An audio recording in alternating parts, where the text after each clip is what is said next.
একজন সন্তান আমাদের বলে গেছেন যে আমরা এখন বিচার চাই না, আমরা তাদেরকে ফেরত চাই। মাননীয় দুইজন সংসদ সদস্য তাদের অভিজ্ঞতার কথা বলে গেলেন, যেই তিক্ত অভিজ্ঞতাটা বললেন, এই স্বাধীন দেশে এরকম একটি ঘটনা ঘটে যাবে বছরের পর বছর,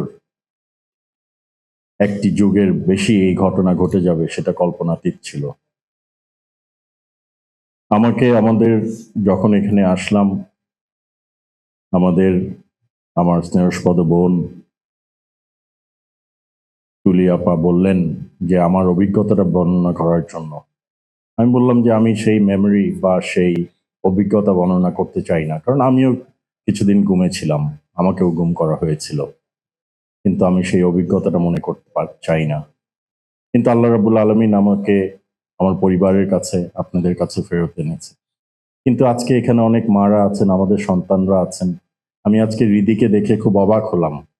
আমরা যখন আমাদের দলীয় প্রোগ্রামগুলো করতাম, একদম ছোট্ট ছিল সে, কোলে করে আসতো। আজকে আমাকে বলল যে আঙ্কেল, এই ছবিটা আমি এঁকেছি। তাদের বেদনা, তাদের ত্যাগ, তাদের কষ্ট, তাদের এই ত্যাগটা মনে হয় তারাই সর্বোচ্চ ত্যাগ স্বীকার করেছে আজকের এই গণতন্ত্র আমরা ফেরত পেয়েছি, এই গণতন্ত্র পুনঃপ্রতিষ্ঠায়। তাদের অবশ্যই আমরা যেই ভাইদেরকে খুঁজে পাচ্ছি না, যেই ভাইদেরকে আমরা ইনশাল্লাহ ফেরত চাই। একজন সন্তান আমাদের বলে গেছেন যে আমরা এখন বিচার চাই না, আমরা তাদেরকে ফেরত চাই, এবং আমারও সেই দাবি, আমরা তাদেরকে ফেরত চাই।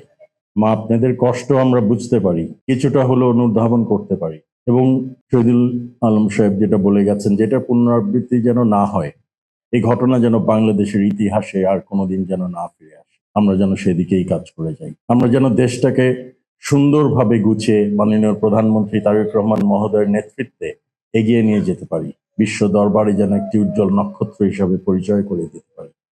আমরা সেই গুম খুনের রাজনীতি, আমরা সেই হত্যার রক্তাক্ত বাংলাদেশের রাজনীতি এবং পরিবেশ আর দেখতে চাই না।